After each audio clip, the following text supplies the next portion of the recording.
Hello friend, সবাই কেমন আছো? আশা করছি ভালো আছো। আমিও ভালো আছি। আজ তো জন্মাষ্টমী, তাই আমি জন্মাষ্টমীর দুলান গান করছি। সবাই পাশে থেকো।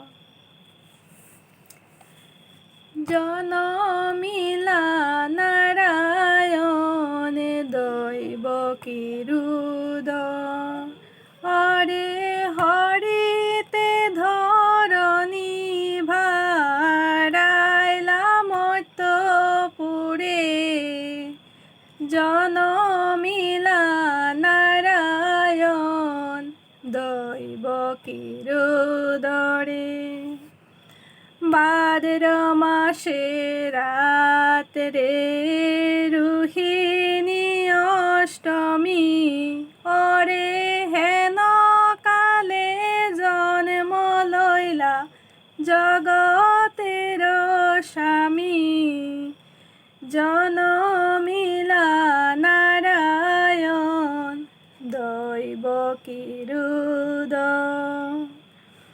দেবকীর গর্বে হইল পূর্ণ অবতার অরে স্বর্গপুরে দেবী গণে পড়িল জুকার জনমিলা নারায়ণ দৈব কিরুদ